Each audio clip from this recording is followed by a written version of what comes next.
You all for joining us. I know it's a little bit late and it's kind of becoming a busy time of year, but this is an important topic.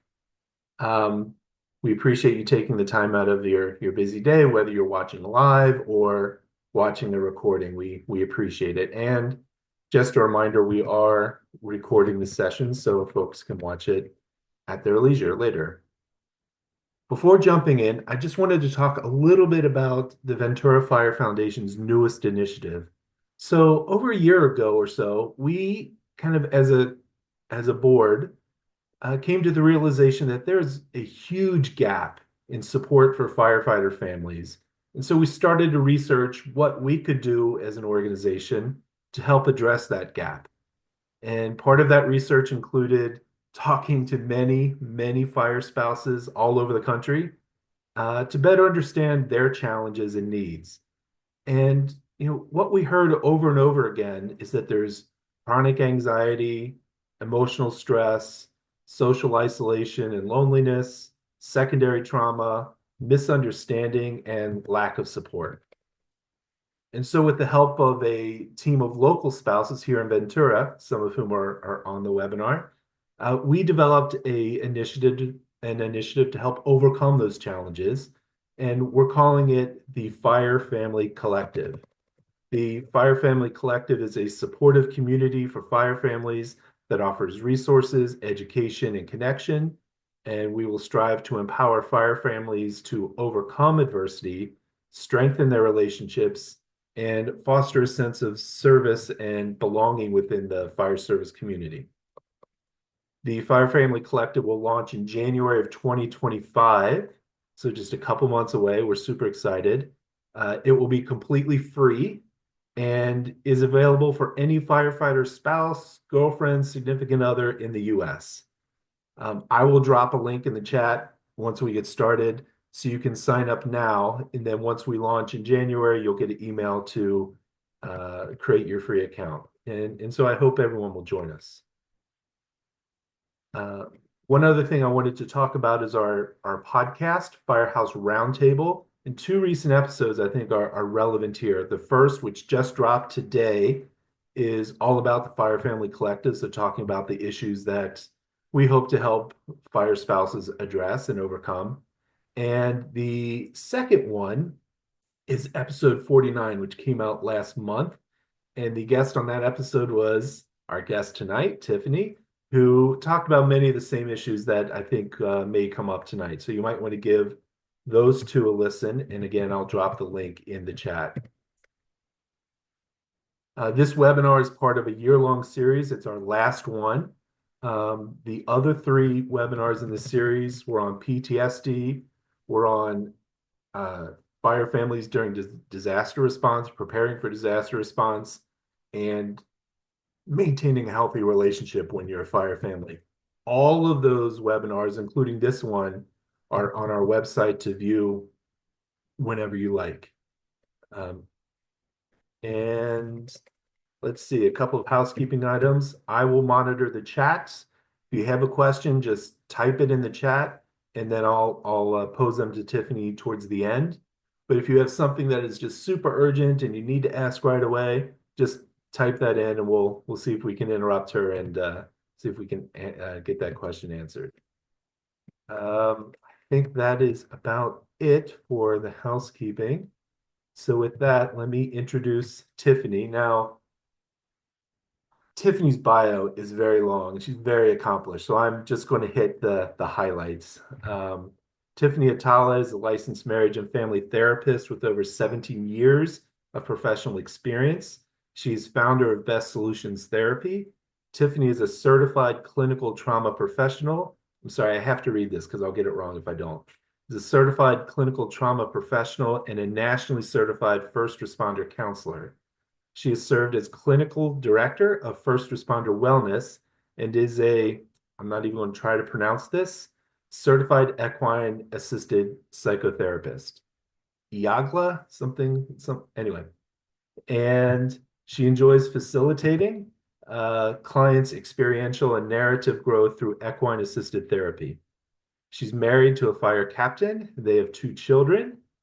And maybe most importantly, Tiffany is also one of the newest board members of the Ventura Fire Foundation. So Tiffany, thank you for doing this for us. And with that, I will turn it over to you for the presentation. Thank you so much, Joe. And thank you, Ventura Fire Foundation, for having me. It's an honor to be here tonight and speaking to my community, the people that I really care about, that we share similar experiences. And I think it's really important that we have the opportunity to bask in it, but also to talk about it and to learn new ways to go at things differently or better, especially when it comes to parenting. There's always room for growth. So tonight, we're going to punctuate some of the things that possibly you're already doing right, and then new tips and tricks along the way that you could look into and where they came from. If anybody has any questions on some great books and research, I'm also going to give those to you at the end of the presentation. And I'm going to share. There we go. All right. Are we good seeing the screen? Yes. All right. I love this quote. So let's start off here. John Steinbeck, great author. I think most of us know of John Steinbeck, of Mice and Men, the books that I think we had to read in school. But I love what he says here. Perhaps it takes courage to raise children. It's not even bravery, it's courage, which truly is stepping outside of ourselves to foster and support the growth of someone that is an extension of you and your family. And in turn, when we talk about the fire service, the fire family, our kids are the next generation. They're the legacy. And in addition to being a firefighter, I would gather to say that most families' next most important thing, most first responders' next most important thing is their children, or most important thing is their children and family. So tonight, we're going to spend some time talking about effective parenting for fire families. I bet a lot of you have heard this Trace Adkins song, but I put it on here just as a reminder that when you're having a tough day as a parent, or when you feel like you're losing your you know what, and it's just too much, or you're flooded because it's been so many days that you've been the primary parent and you haven't had a break, I'm going to really encourage you to put on some of these songs where you feel nostalgic. There might be a couple of tears because this is a reminder that whatever season you're in raising your beautiful children, it's frustrating at times and the season is short. And we only have so many summers until they're gone and they're graduated and on with their lives. And so that does help me, and I hope it helps you in some of our tougher days ahead. As we look at tonight, we're going to try and conquer a lot of things in a very short amount of time. So some of these slides I'll move through rather quickly. And if you'd like a copy of the presentation outside of watching it online, it's going to be recorded with Ventura Fire Foundation. Please feel free to reach out to me as well, and I'll make sure it gets to Joe. My email is bestsolutionsTherapy@gmail.com. All right, so 3 things we want to conquer in this next hour. Number 1, we kind of want to look at first responder relationships and why they get out of balance. And I know you're going, this is a parenting class, but why are we talking about relationships? And I think it's really, really important to look at the united front because we're always being watched by the littles. And so when we get out of balance is usually when they're most distressed. And when our family gets out of balance is when we don't perform as parents the way that we want to, the way we don't show up how we want to. So we'll talk a little bit about that. And then we're going to learn some ways to increase our attachment and improve healthy attachment and connection with our significant others and our littles and or teenagers, I should say, because a lot of this stuff applies. And I'm going to go back for a second. And the last thing that we're going to do is we're going to add some tools to our toolbox to become a more united front family and couple too along the way. So first responder relationships, this is a review for a lot of you, but I think it's important to level set. Oftentimes we get out of balance outside of just already managing shift work and life schedules because of change. So if you're in a season right now where you're dealing with a lot of upcoming changes, changes can be exciting, they can be good. You could be moving to a new house and maybe you're excited about that. But there's also the change that's irrevocable and it's never going to be exactly the same as it was before. So whether it's something positive and you're excited about it or it's something stressful, it still can get us out of whack because it's such a primary focus. Of course, crises, especially crises in the family, there's so many in nature. the obvious ones, but chronic illness of someone you love, being a caretaker, that can passion fatigue or burnout, can throw the whole relationship off balance, especially a lot of my couples that are dealing with aging and elderly parents. If somebody gets sick or a grandparent and they're spending time at the hospital and juggling family and juggling work, this stuff can really affect the relationship balance and the balance of resources and time for your kids. Financial resources or any lack of resources. That could be your babysitter moved out of the area. Now you have to find another one and you don't know how you're going to work part-time. That type of stuff gets us out of balance. Too busy and poor boundaries. A lot of you are super overachievers and you're doing a great job and you spin a lot of plates and you do fine with that. And you like to say yes to people and maybe you're a people pleaser. And then over time, it starts to become this unmanageable amount of work. And already being a fire spouse and a parent is a lot of work. So just be aware when you flex too much in your boundaries. We got to rein that back in a bit. For both parties, avoidance of issues, they just build up. I always like to say, as a couple, you can sweep some stuff under the rug, but eventually you're going to trip over that bump in the rug. So, too long, it can really pull us out of balance when we've avoided, and then boom, the volcano blows up because we haven't dealt with things. And then one of the ways that a lot of first responders tend to try to bring themselves back to feeling like themselves, especially after they've been in this state of vigilance and being on and responding to calls and the radio's dictating their life. It's pretty interesting that it doesn't have to be necessarily addiction, but alcohol is one of the easiest, most readily available, socially somewhat acceptable way to bring your brain back on board or to calm or to numb. And so sometimes people end up moving from substance misuse even to addictions. Responsibilities. Do you ever feel like you have too many responsibilities? Just one too many, five too many, 20 too many. That's usually when we don't show up well for ourselves. Usually our own self-care goes first, and then we're irritable in our relationships, and then find yourself possibly even snapping at your children or not wanting to spend time with them because you got to get the dishes done.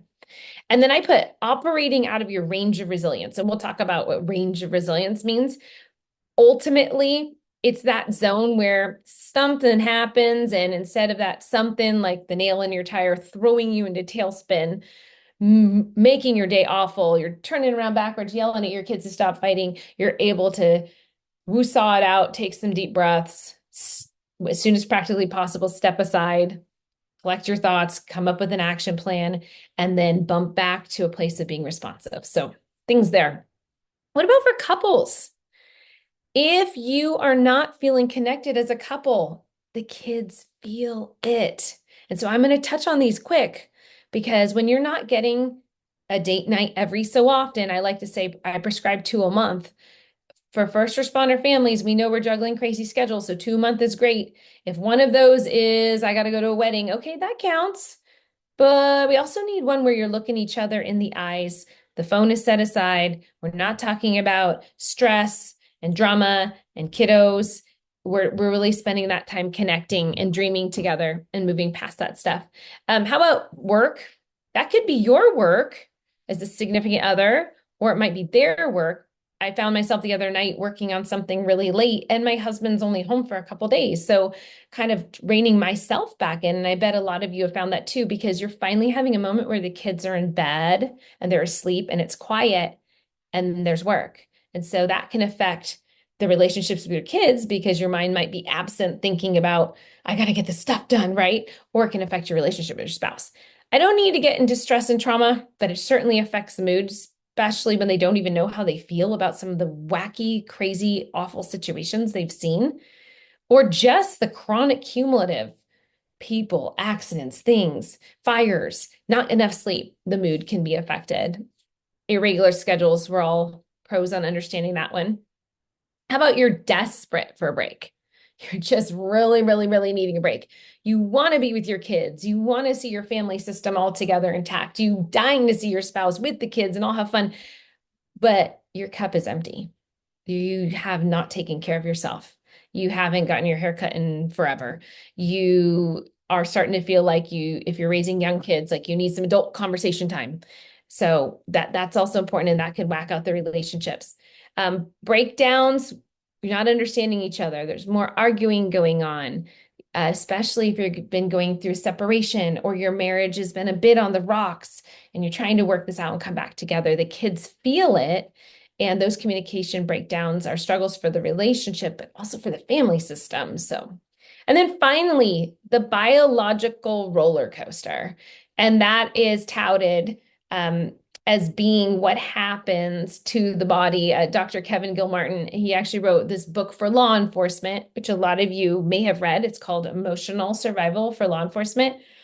And a lot of it is actually applicable to any type of first responder because it talks about what happens when you've got to gear up and stay vigilant and do your job well and be worst case scenario and 5 steps ahead and in your training. But then when you come home, sometimes you go up and what goes up comes down, and you kind of crash out. And it ends up that you're under involved with your children and your family, or you're on the couch and you're doom scrolling on your phone. And it has a lot to do with the roller coaster of the up and downs, and or the little bits of roller coaster that your responder gets at work. Like, okay, we went to a call.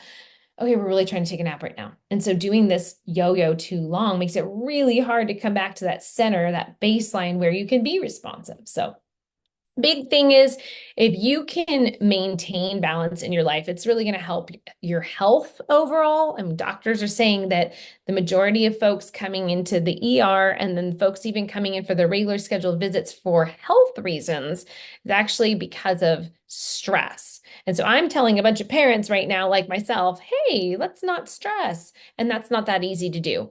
My hope is that today, as we're talking about some tips, that maybe some of them you take away and implement, and they decrease a little bit of the stress that you deal with on the regular. So as we're sitting here, we're going to roll through this one rather quickly, or this is your homework assignment with your significant other. So if you want to walk away from this tonight, tomorrow morning, next time you guys have a break, you're going to come up with 3 areas of your life that you need a gold star because you're pretty consistent. And that's for each of you. It could be anything you're doing well. Okay. So maybe you make sure that you get your movement goal. I do 30 minutes 5 days a week. And if I get those 5 days a week of 30 minutes of any kind of exercise movement, check the box. Yes, that's the area I'm consistent. Or maybe you've been really, really good about identifying a day you can get certain chores done, or helping the kids with projects that need to be done ahead of time so that we don't end up doing them last minute with the stress. Whatever that is for you, they're consistent. Calling people back, whatever it is. And then 3 areas of your life where you're really struggling, lacking consistency as a parent or family. So in general, what are those? Let's identify the things we got to work on. And then of those 3, the ones we're struggling with, is a tiny, small, achievable thing for each one? What's your next best step for each one? And maybe that next best step, let's just say you're not reading with your kids before bed, and we're getting in a cycle of, like we have been actually, if they get their homework done and then playing sports, sometimes they say they want to watch a show with us. And we've been giving into that. And then what happens is our bedtime routine gets super late.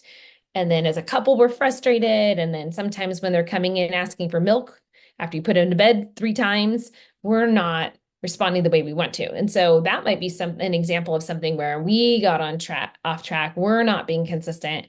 And so our next step might be, okay, 15 minutes a day. We're going to move our schedule up a little bit. We're going to go to bed a little earlier. So that's your homework. All right.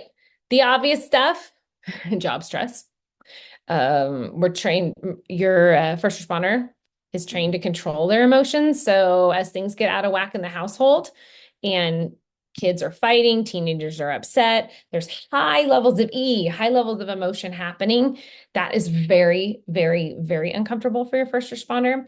You might even see their affect, the way they're presenting their face, called affect, looks flat or less emotion is there, or even emotionless, because they're trained to calm people down that are in distress. And so when they're coming home, especially off shift, and they're just witnessing the environment that continues to go on in the family, because our lives are going too, kids are fighting, life is happening, they're not clicked in yet.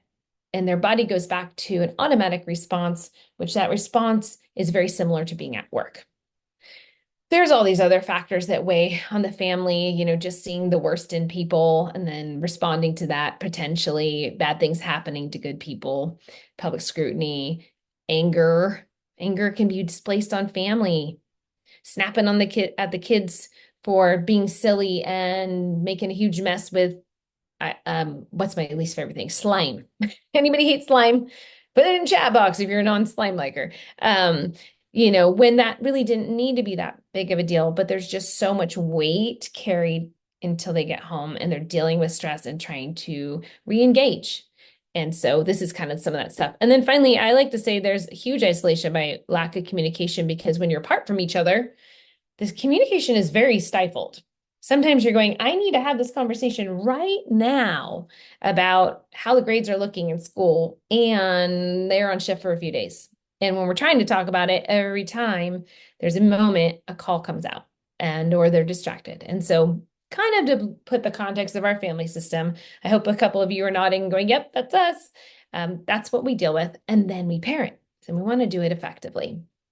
So I like to say, as a significant other, I am used to flying solo. That means going to weddings, birthday parties, figuring out how to bring my daughter to an all-boy birthday party where she wasn't invited, but I have to bring her with me because I don't have my husband. Like, you guys know what I'm talking about. Other stuff, we're really good at the family business. While you're gone, running the show, making sure things are taken care of, making sure the kids are doing well, and really taking ownership of that. So I like to say we're the captain or even the chief of the family business when you're gone. And the adjustment home can even be a little hard because we do it our way and maybe you do it your way. And the kids might be more adaptable to the different ways than the couple is. I like to say we need social supports. I'm super grateful for everything Ventura Fire Foundation has been doing for spouses like me and you, and I'm excited to see what the collective brings and the support we can bring each other. Are you the default parent? I'm the default parent. And that just means I'm the one that's regularly home more at night. And I'm the one that regularly tucks him in bed. My husband is wonderful and does a great job, but he's not here. So I'm default parent. And that can be heavy sometimes, especially when you're going through something. We miss our partners, miss partnering, we miss doing family life, we miss parenting with someone else to bounce it off of. How about being affected by secondary traumatic stress? And what would that look like? What do you think about that?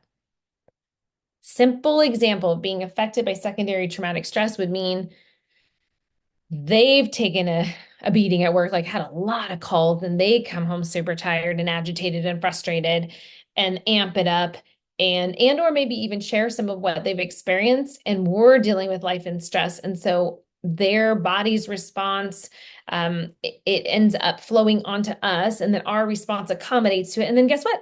Our kids react to it. And we're going to talk a little bit more about that. And then the reality is, whether your work is 24/7 in the home, busy all the time, or you have some work on the outside, it is 24/7 when you're the default parent. I talked about a lot of these things, but I want you to read through the list and check off in your head if any of these you've seen before. Overprotective. Anybody have a lot of cameras around their house like I do? How about home management? Fire service teaches ways to be efficient all the time, everything. The way they load the dishwasher, the way they get things done when they're cleaning. Oftentimes, he re-cleans things that I've already cleaned. So then what does that look like when you're teaching your child to do cleaning of their room or cleaning of things? And who teaches that? What's the right way? These are all things that come up. And there's other things here. Other things for our family life. Okay. We might finally all be together and it just feels disconnected. Feels odd. One of the therapists that I think is amazing therapist for families, Dr. Catherine Butler, she shared with me that she calls it rocking the family canoe. Like, we're rowing the canoe, and we've got the kids in it, and we're rowing it our way. Maybe we're having breakfast for dinner once in a while. And then he comes home, she comes home, and it's a huge shift. dinner needs to be at 6 o'clock and there's a way it needs to be done. And maybe there's not a lot of conversation and you're trying to reach that person and they're trying to numb or come back or find themselves again, how they've been feeling. And then the kiddos are feeling it and you're trying to balance making everyone feel okay and happy or protecting the kids from the bad mood because you only want them to see dad as the good guy. So a lot of things. And we might feel impatient with trying to be acknowledged. Kids saying, mom, mom, or dad, dad, because they see you're physically home, but are you really home yet if you're the first responder? And then they learn how to tiptoe around things like we do. It's interesting. It's really neat to see kids have so much pride. I think you see it very, very young where your kiddos, like my son said, I want to be a firefighter when we grow up. And the other day we were flipping through some photos and he was so cute at 2. My son's 9 years old now. And he's wearing, the little fire jacket and the helmet, so big for him. But there's so much pride in this calling that our partners have, and then being a fire family. And yet there's some real struggles. I remember a time where he was really sick with his asthma as a tiny baby and just me wishing I had someone with me because I was scared home, not knowing what's going on with his health. And so the struggle of the management of you can't be home because of your job. So things to think about. How about our kids? Number one thing to consider is they are always watching us. You can't hide things that well from them. And that's where we need to decide on how we're going to be discreet in our conversations, especially if there's some dissension or you're not getting along. And if the adults are upset, if you're tearful, if you're snappy, they usually act out in response to that. Okay. So even if you're saying, well, I'm not talking about it in front of them, it's like osmosis. They feel it, they receive it. And the worst for kiddos is when you're not labeling your feelings or they don't understand where it came from. And we're going to talk a little bit more about that later tonight. Stressed parents, we all experience stress at some time. That instability of us snapping, lashing out, or being everything's okay, but you can tell we're tearful and it's not okay. That instability is the hard part that can transmit to our kids. Other things we want to watch out for, other than just the instability, or number 2, the unpredictable behavior that we could have, is having huge expectations. When we are adults, and we are perfectionists, and or you're an achiever and you go to therapy and your therapist says, when are you going to be good enough for you? That's usually a heavy hitter.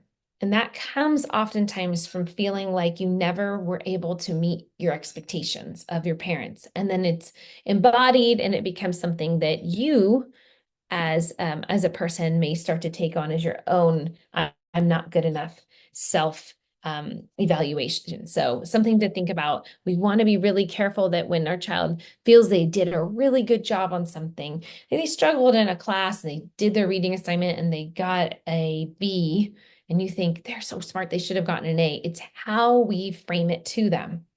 And we're praising the work they did rather than the grade. Wow, you really know how to work hard. It shows right here. And what else could we do to support you? So just how those expectations are set up. And it has a lot to do how we communicate. We could definitely have a whole class on communication for our responder families too.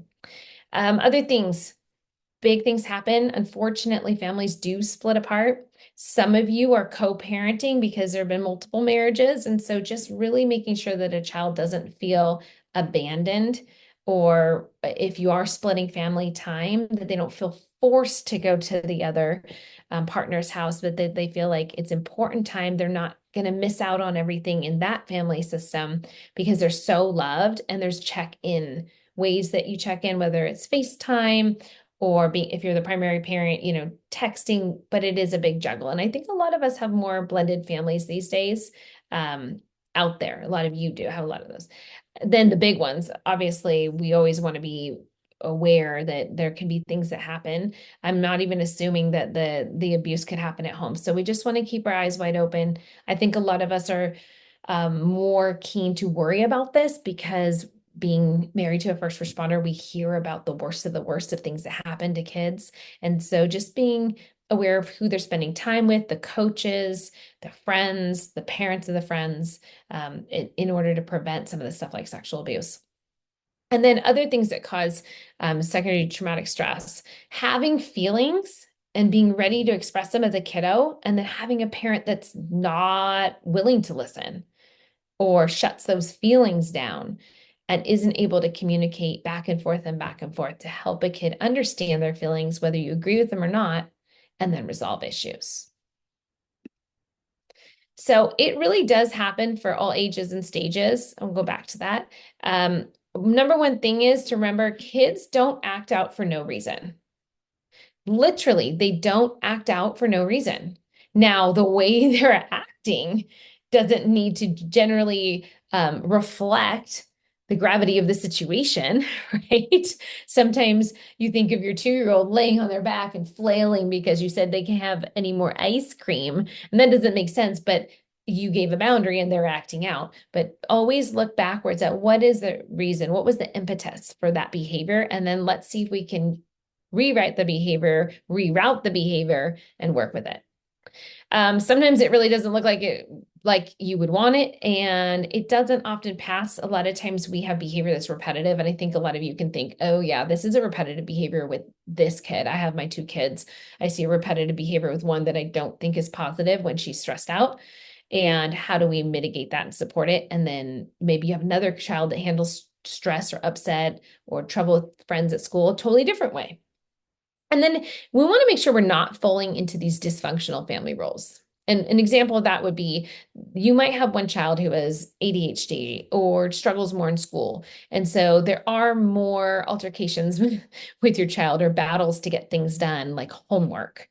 And then maybe your other kid witnesses this and doesn't ever want to be part of getting a negative attention. So they become the family hero that gets the good grades and tries to be the easy kid. But there are impacts on both kids from witnessing this with each other's siblings, right? Sibling rivalry, but also with these family roles. And so if you want to learn more about something, I think always look at dysfunctional family roles and make sure that that's not starting to exist in your family system. So HALT principle actually has to do with, I pulled it, but it actually has a lot to do with drinking or substance use or what have you. So a lot of people, are you feeling these ways when you're trying not to drink and for people who relapse? But I like to say, hey, let's look at it for our marriage and relationships before we have a conversation that can be heavy, or before we end up in a disagreement, or before we're trying to resolve conflict. Make sure that you're not hungry, that you've eaten and your blood sugars have dropped out so that you're more present. Kiddos, same thing. Are you going to try and rationalize what's going on? Are you going to try and solve something with them when they're hungry, when they haven't slept well, when they're upset, feeling lonely, left out, like these deeper emotions, or angry, really, really feeling angry? So when these things are going on, not the most opportune time to try to resolve conflict. This is the time to realize, let's meet the immediate need, and then we'll get there. All right, section 2, we're moving. Ways to improve healthy attachment. I think we all want to have healthy attachment in our relationships with our responder, but also with our kids. And so this is important. The Trauma Resource Institute talks about the range of resilience, and I mentioned it earlier when we were talking about things that could get us out of balance and what we can do. And so being out of whack with that would mean we're not operating in this optimal zone. We call it our resilient zone. And my quick check for you is, how do you know you're in your resilient zone? Little things don't piss you off as much. One more thing breaking or someone changing a plan doesn't set you off like the straw that broke the camel's back. You're able to be flexible. You're able to hear other people's opinions to things and roll with it and have some level of accepting that's where they're at. And you want to connect with people. So the resilient zone means I could connect to resolve things. And that applies to your life with your family as well, because all kinds of life things will bump us out, get us upset. And then are we parenting the way we want to parent, or are we responding to the trauma or the stress in our life by reacting?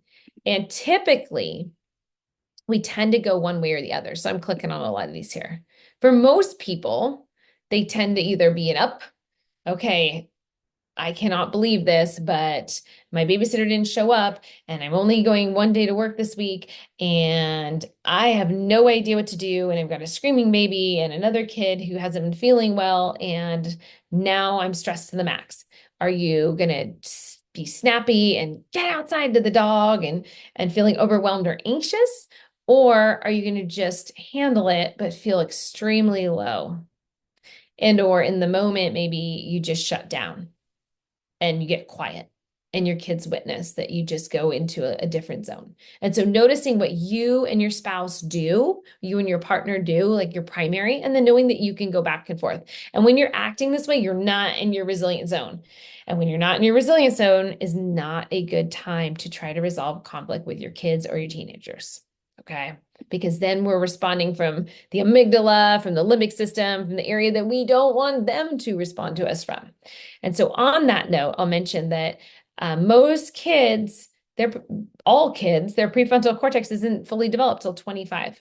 I still think it's mind blowing all the things that we do before 25. We graduate from high school, you can vote, you can drive a car, all these things before 25, knowing that this logic center of the brain isn't fully formed and that you're more likely to bounce in and out of this reactive fight, flight, uh, feeling triggered place. So as a kid. So a lot of times kids don't have the logic behind things. It's really interesting when kids start to ask why, and not why to be a pain in the butt, but why to understand how you see the world, to understand how things work. And I'll talk about it a little bit more later, but it is a very important tool to use these big computers. We've got these phones and big computers and these little tiny phones, and help them research some of these things, help them understand why things happen, how they work, things like that, so that you can help them enhance their ability to go to logic reasoning.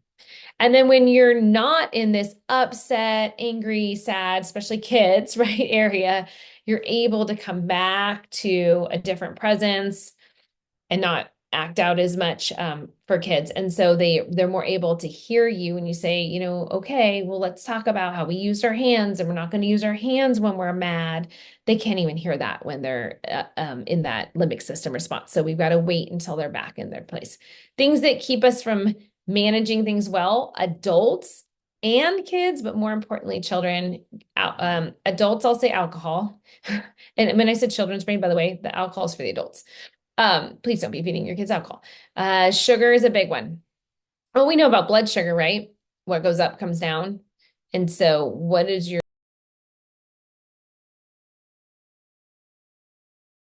is a great stopping point too. Mirror neurons, actually, that's what affects how our children respond to us. So if any of you have ever seen the studies where they show babies and babies on the lap, and it's a study in psychology, and the mom is told, don't smile at your baby. And the baby's gesturing and making all these goo-goo faces at the mom, and the mom is flat. And eventually the baby breaks down and starts to cry because the baby is attempting to have the mom respond with their mirror neurons and reflect, because that's what the child has received. So be aware that when you're struggling emotionally, please get to some mental health supports and some help so that energy isn't brought home all the time. You have a place and a space to deal with things, because kids are a reflection of what's going on with us. Growing up, a lot of times the old way was to tell kids everything was fine, and they weren't fine. Your body language says it wasn't fine. The interaction wasn't fine.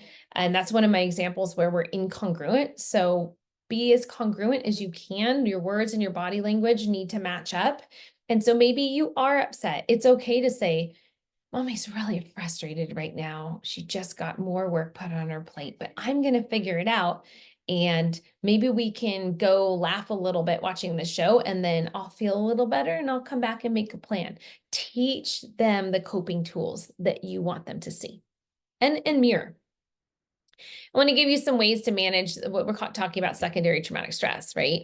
That is carried on. So big thing is start out by acknowledging that trauma genesis, the carry of the stress from the responder, from the job, especially when it's been busy, it can activate the family. It can make you feel like, oh, I'm bumping up, or I'm more irritable, or I just want to shut down and I don't want to spend time with them. So just be aware of that. Teach your kids how to identify shifts in their nervous system. And I do a lot of equine therapy where we're practicing that. Like the horse goes running, what did you feel? Okay, was that a bump up? Is it a happy joy? Is it not? And you can work on some of this stuff with kids. There's a lot of good books about it, and it's a really good power tool to teach them about physical sensations and what feels good and what feels not good. And then they'll be better able to control some emotions and sensations as they get older. Work on improving communication skills, conflict resolution. This is something we can always do to mitigate the impacts. Improve trust and enhance curiosity. And one of the ways I think we can do that is by playing with our kids and asking them a lot of questions. I've actually had a really fun time lately with some of these questions you can find online.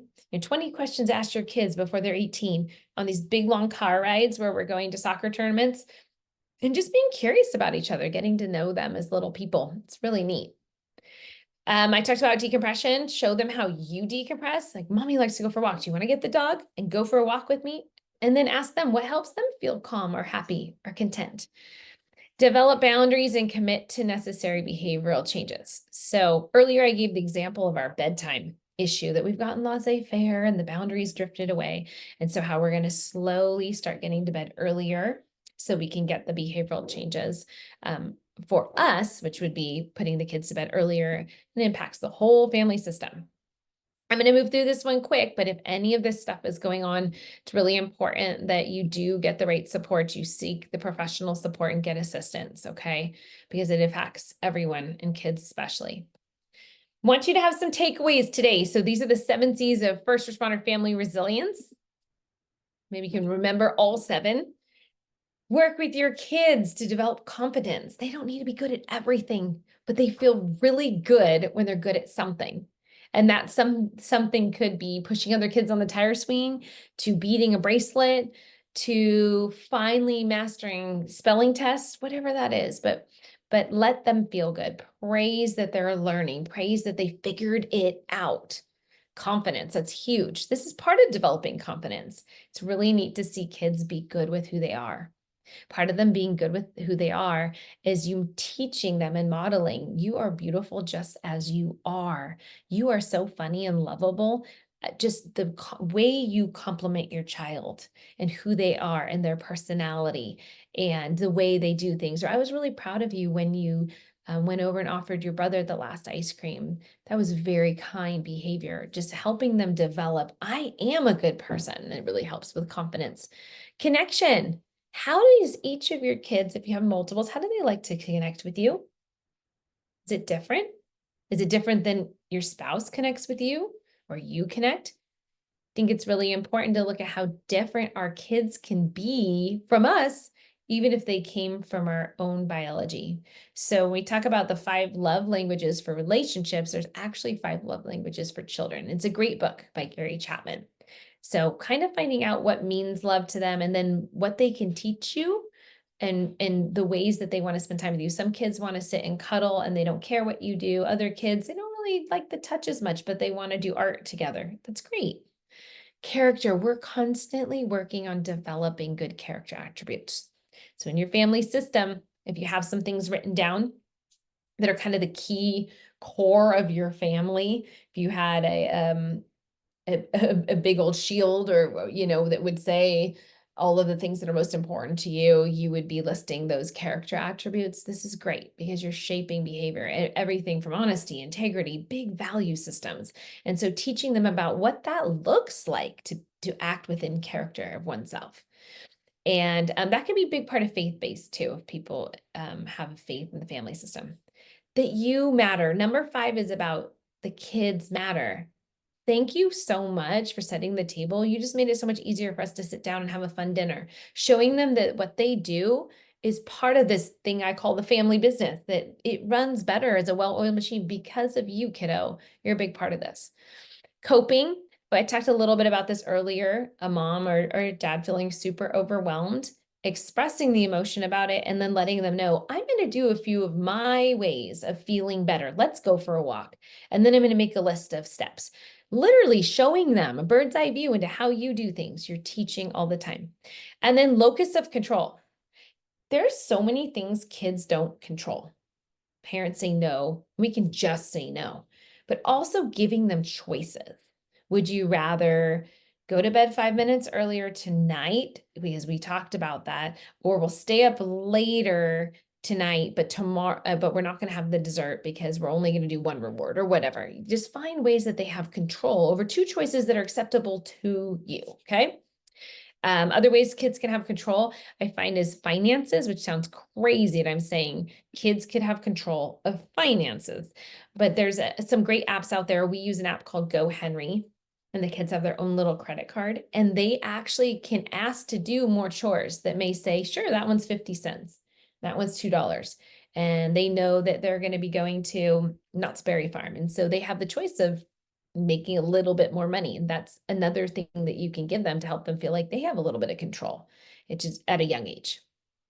Okay, we're going to hit on a few of these tools so that you guys can become a more effective fire family. But before we do, I'm just going to show you a short couple minutes of this. I think it's so funny. Get them tuned up.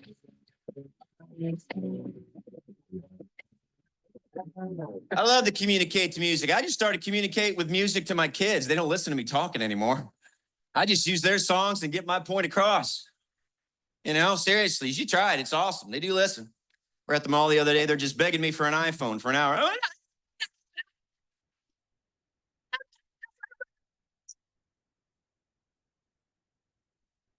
I said, dude, I'm not going to buy you an iPhone because you asked for it like you need one. You don't. I'm not going to buy you an iPhone. You're insane if you think I'll pay for it. So be on your way. I'm not going to listen. Go away. You're wasting all your time. Here's the time if you find a payphone, but no iPhone today. And that's what I.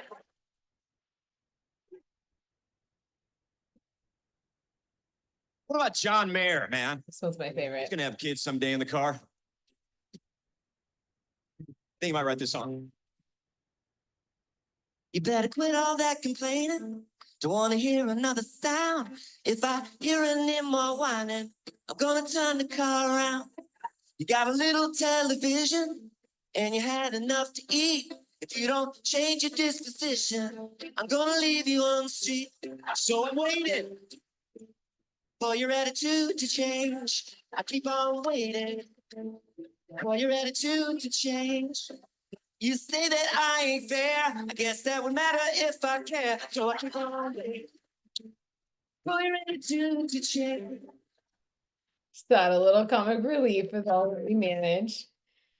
So I want to give you 10 tools before we close out tonight. 10 practical tools. And I'll move through them rather quickly, but because this is an overview of all the things you could do for effective parenting. So number one, learn to express emotions.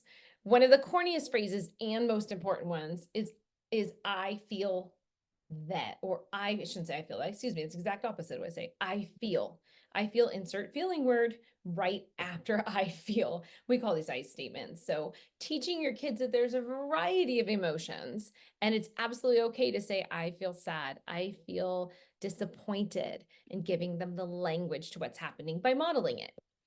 My joke is always, do we need emoji this out? When in doubt, we're going to emoji it out, because this is the generation that they've been raised in. And look at the pain assessment tool that our medics, our first responders are used to giving. We've been using emojis for a long time. So if they can relate to those faces, ask them, well, what is that face?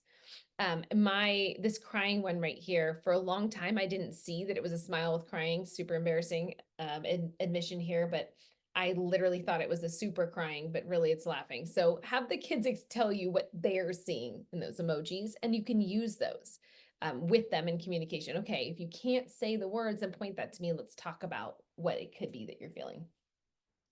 Other things is they're going to watch you, so make sure that you're practicing demonstrating emotions, speaking to the feelings that you're having by labeling them. And then you can role play with your kids. As a kid growing up, I remember that my mom, she was in school for psychology too, and she would say, okay, I know that mean girl, we're going to role play it out, how you're going to be assertive and you're going to share your feelings, but you're going to set a boundary. And I still remember being in second grade doing that. Role playing is not just a therapy tool, it's a very powerful parenting tool. I statements, I already kind of stated this, but with I statements, we're also going to use active listening skills. So teaching your kids to share how they feel And then you get to be on the other side of things where you get to honor their emotions and say, okay, so I heard that you felt really let down when you didn't get to have another piece of candy on Halloween and it's time for bed. So we're acknowledging it, we're validating it. And then sometimes we'll even empower them and say, but you know what, you always do such a good job earning rewards. So tomorrow you might even have the opportunity to earn 2 pieces of candy. Or tomorrow we're going to have some other fun things going on and you always do such a good job by going to bed on time. So empowering statements are huge. And there's so much to active listening. These are all things I think we got to look at.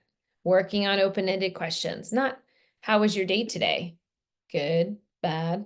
It's number one preteen thing. How was your day? Fine. Okay, let's ask them, hey, what was the high point of your day today? And we like to play roses, thorns, and unicorns.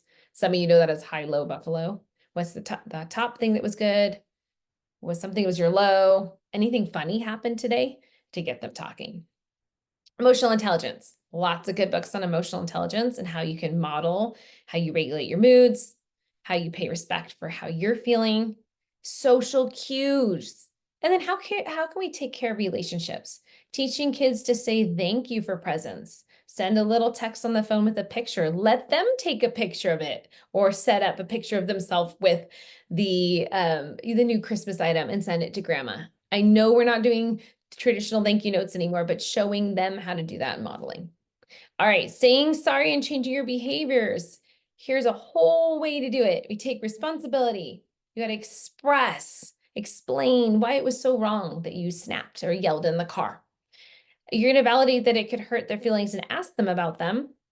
You're gonna make a commitment. Hey, I'm gonna work on taking my 3 deep breaths before I respond to you. So you're giving them a commitment to change. And then is there anything I could do to make this better right now, make amends with you to make it patched up so that you can forgive me and know and trust we're gonna move forward. And then of course, we have to follow through. All right, we're coming towards the end here, I promise. Number 5, just so you know what alternative hypothesis is let's say they're really, really upset. That friend doesn't like me because she didn't invite me to sit by her. Okay, well, what's another way of looking at what else could be going on? And just teaching them mental flexibility. Oh, maybe she just saw the other friend at lunch before me, and so they already sat down. Or maybe you help them by giving them some different ways to see it. Glimmers is all about looking for the good. So however you do it, one of the old things we used to do is A to Z gratitudes at the table. And it's kind of funny and silly. Okay, we're gonna go all the way through the alphabet. And as we go to the next person, you've got to use the next letter. What's something with a B you're thankful for? Something is C. The Z is really hard, by the way. Does it zebras exist? I don't know. Fostering responsibility. So it is important to get your kids doing chores or household projects or getting involved, and they feel better about themselves. You increase efficacy. I actually let you see 2 pictures of my kiddos. So we made brownies the other night. He did, I should say. He did a great job. And then this is our new puppy. And I came in and went, are you still in the bath? And she was actually bathing the dog for me. So these are things that are, wow, they did this as a thing for mom. And I think they feel good about themselves. So we want to praise the efforts. Like you put so much work into making a dessert for us. Or wow, thank you for doing that all on your own and coming up with it. And not you're such a good girl or a good boy. We want to praise the efforts. All right, last couple, and that is it for tonight from me. Strategy, safe-based connection. We want our kids to feel like they can go out in the world and know that you're still there and you still love them. And so I bring up for the littles, things like FaceTime is really important when your first responder is gone and you set a time and maybe they're not available at the time, but then you say, okay, we'll touch back base later. That's a regular thing we do.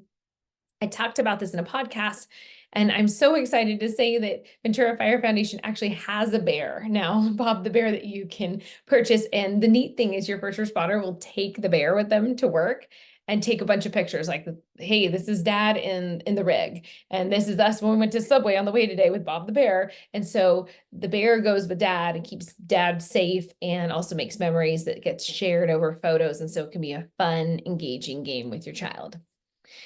Even your teenagers, make sure you have time alone with them. Date your kids. It's a really big deal, and you're modeling that for later. All right, number 9, get to know them. I talked about asking questions. Lists of questions online are awesome. Car chats, get to know them as unique individuals. And number 10, this is the big one. Make sure that they get to be the leaders of some things. Maybe not all things, but they get to be a part of, hey, where do we want to go on vacation this year? We are going to choose between these 4 places. Or is there anything you really would want to see when we go to the Grand Canyon or Arizona, I should say? There was Arizona and things like that. Just asking how interested they are. Would you rather do this or this? Or do you have any ideas? Especially age appropriate. And as they get older, you can have your teens and preteens be a part of even planning things. You're teaching them executive function. And then finally have them teach you things too. Be careful about the yes day if you've seen the movie. But we've actually had a lot of fun with some silly yes-ish days on vacation, and we usually do that once a year. There's a lot of laughter, a lot of connection, and making those memories. So really appreciate everybody being here tonight. I want to make sure that there's time for any questions that anybody might have as well, or sharing, if there are any. This is Joe. We didn't get any in the chat, but I might have missed some if folks added it when my computer died. But if anyone has a question, maybe they can just unmute themselves and ask it. Uh, Feel free to do so. Well, thank you, Ashley. Oh, I see you. Thanks, Amanda. None? Okay, well, Tiffany had her I put her email in the chat earlier, so I think it's bestsolutionsTherapy@gmail.com. If you have any questions directly for her, don't hesitate to email her. And if you want to hang out with some horses, you can go visit her in Idaho. I'm sure she would appreciate that. And Tiffany, thank you so much. I mean, I learned so much every time that I listen to you, and it's taking furious notes and going to do my best to implement these things in my own house. And thank you everyone for attending, and we will call it a night. Thank you. Have a good evening.